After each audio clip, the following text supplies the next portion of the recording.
Bonjour et bienvenue sur ma chaîne, encore très heureux de vous retrouver. Encore merci à tous ceux qui s'abonnent. Aujourd'hui, on va parler d'un sujet qui va probablement tous nous intéresser dans les années à venir. C'est l'arrivée probable, j'ai bien probable, d'un nouveau carburant.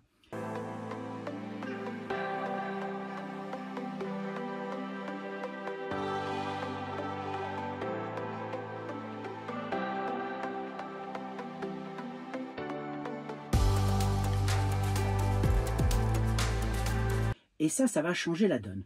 Car, vous le savez, en Europe, nos chères têtes blondes et nos têtes pensantes ont eu la bonne idée d'interdire à partir de 2035 la vente des nouveaux véhicules neufs en thermique. Ça veut dire que, probablement, eh bien, on n'aura plus de camping-car, peut-être, en moteur thermique.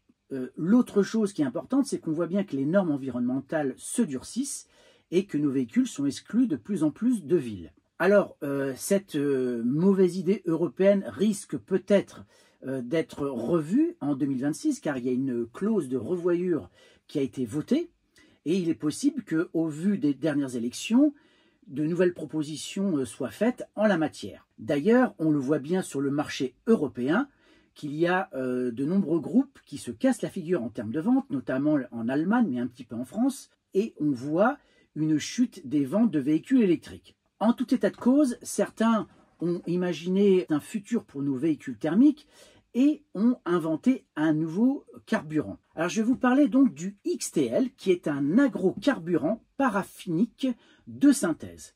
Produit à partir de sources non pétrolières, le terme XTL signifie X2 liquide, acronyme où le X peut désigner différentes matières premières telles que le gaz naturel, on parle alors de GTL, gaz tout liquide, la biomasse pour le BTL pour biomasse tout liquide, ou d'autres sources comme les déchets, plastique par exemple, donc on va appeler PTL, plastique tout liquide. Il peut également être fabriqué via l'hydrogénération, ajout d'une molécule dihydrogène d'huile végétale. Il est alors baptisé HVO ou HVO100 pour Hydrogenated Vegetable Oil. À moyen terme, le carburant de synthèse pourrait même être produit en captant le CO2 de l'atmosphère en le transformant avec un apport énergétique renouvelable. Et là, on parle de solaire, éolien, etc.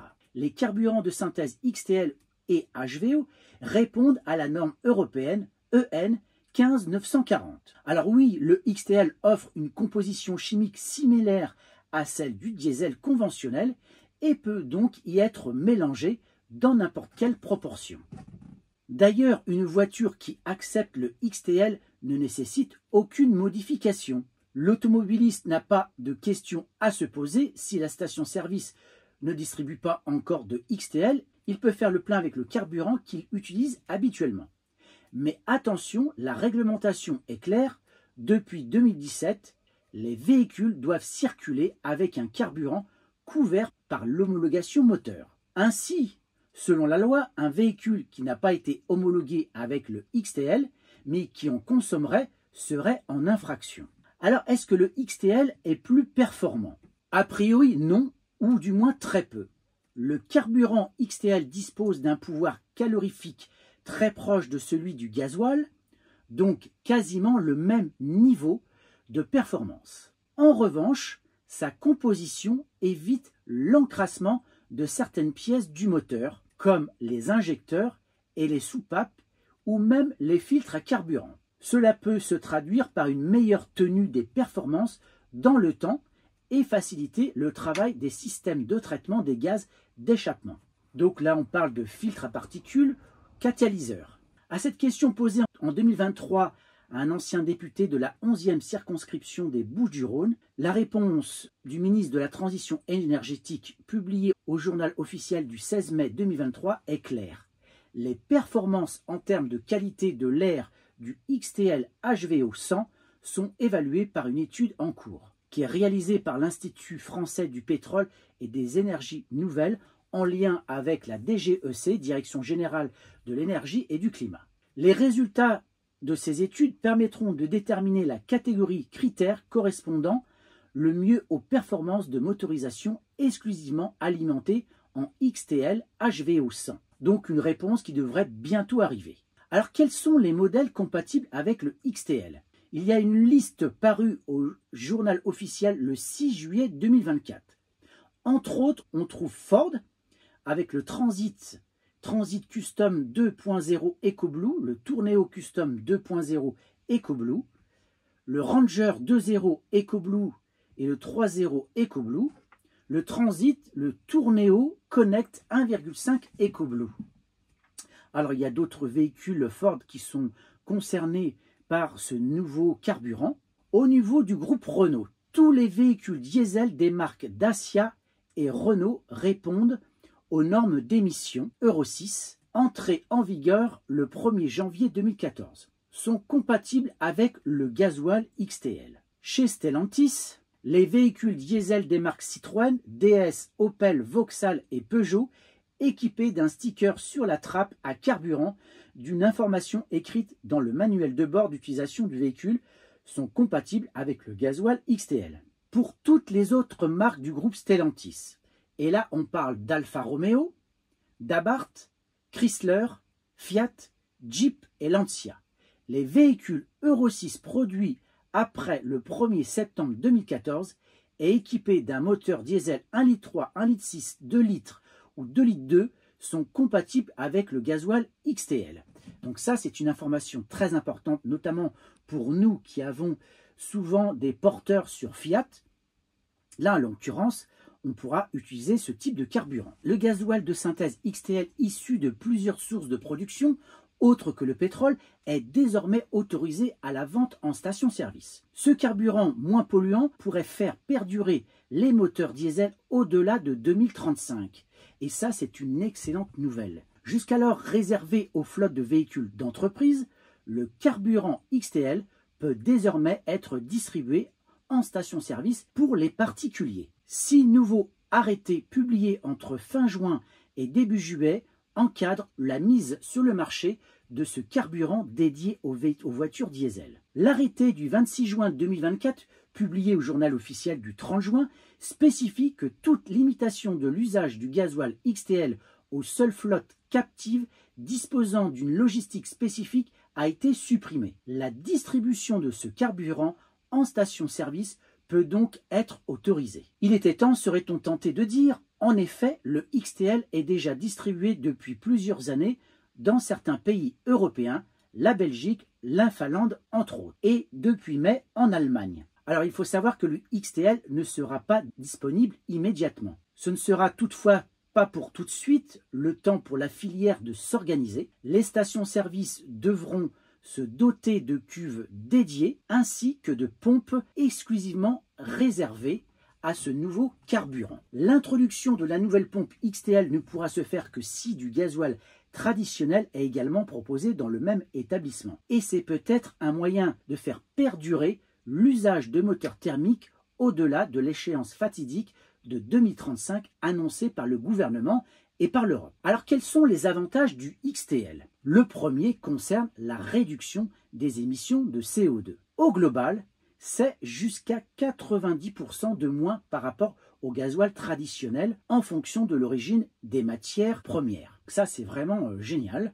En matière de pollution, ça va être vraiment une réduction drastique. La baisse des émissions lors de la combustion est d'environ 5%. Les émissions de particules d'oxygène d'azote, le NOx, ou encore de dioxyde de soufre, SO2, à l'échappement sont également sensiblement réduites, de 25 à 30% de moins. Les carburants XTL sont en effet très purs car ils contiennent peu ou voire pas de soufre, maximum 1 mg par kilo contre 10 pour le gasoil, d'aromatiques ou d'autres contaminants présents dans les carburants dérivés du pétrole. Enfin, comme le XTL est souvent produit à base de déchets ou de résidus, il n'entre pas en compétition avec la production alimentaire. Outre les aspects environnementaux à son avantage, le XTL permet un démarrage à froid plus rapide qu'avec un gasoil traditionnel et une limitation des bruits de combustion. Le moteur est donc plus silencieux. Grâce à son niveau de cétane, mesure de la capacité du carburant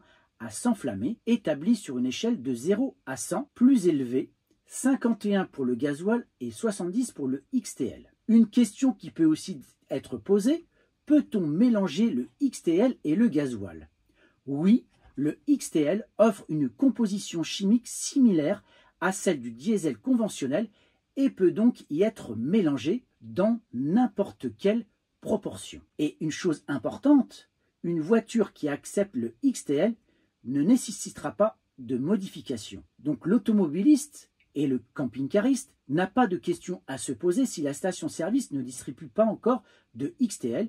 Il peut faire le plein avec le carburant qu'il utilise habituellement. Mais attention, la réglementation est claire. Depuis 2017, les véhicules doivent circuler avec un carburant couvert par l'homologation moteur. Ainsi, selon la loi, un véhicule qui n'a pas été homologué avec le XTL, mais qui en consommerait, serait en infraction. Mais là encore, les choses peuvent largement évoluer. On sait très bien que les constructeurs peuvent adapter leur moteur et surtout, on peut adapter les lois. Alors, combien coûte un litre de XTL? Ça va être la grande question. Est-ce que ça va valoir le coup? Aucun prix public n'est pour l'heure connu, mais selon certaines entreprises disposant de flottes captives roulant au XTL, le prix serait d'environ 10% plus élevé que celui du gasoil classique. Ces dernières disposent néanmoins de leur propre cuve, ce qui permet de limiter ce surcoût. Or, vu les investissements nécessaires pour une distribution en station-service publique, il y a fort à parier que le prix sera plus élevé.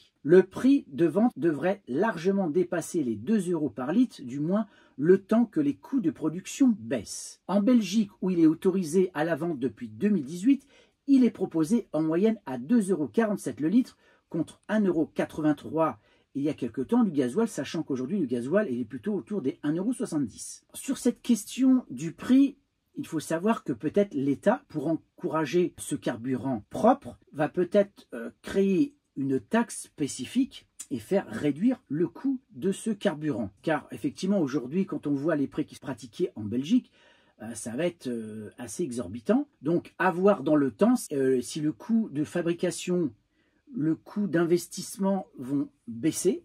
Et là, avec une taxe moindre, on pourrait avoir un carburant qui pourrait s'approcher du prix actuel. Trouver du XTL en station-service, est-ce que c'est facile? Pas encore, malheureusement. Seules quelques stations-service qui avaient anticipé la parution des décrets ont préparé des cuves et en proposent depuis peu. Le directeur général d'Altens, par exemple, fournisseur français d'une gamme de carburants alternatifs pour le secteur du transport, pour lui, il est difficile de donner une date précise pour l'arrivée du XTL dans la grande majorité des stations-service. L'exploitant doit en effet conserver du gasoil B7 dans sa station-service, c'est une obligation européenne. De ce fait, il devra s'équiper d'une cuve supplémentaire pour le XTL. Reste à savoir s'il est judicieux pour un gérant de station-service de remplacer la cuve d'un carburant qui se vend bien pour proposer un encore peu répandu au risque de perdre une source importante de revenus. Dès lors, la généralisation de la distribution prendra certainement du temps. Autre question qu'on peut se poser, est-ce que le XTL pourra-t-il remplacer le gasoil classique? Alors, pas dans un futur proche. La consommation de gasoil en France s'est établie à un peu plus de 34 millions de mètres cubes en 2023. Or, la production actuelle de XTL, selon Altens, atteint seulement 7 millions de mètres cubes environ en Europe. Ainsi, la filière de recyclage des graisses animales incluant celles collectées dans les abattoirs et centres d'équarrissage produit aujourd'hui autour de 3,5 à 4 millions de mètres cubes. De son côté, la collecte annuelle en Europe des huiles alimentaires usagées auprès des restaurateurs se situe actuellement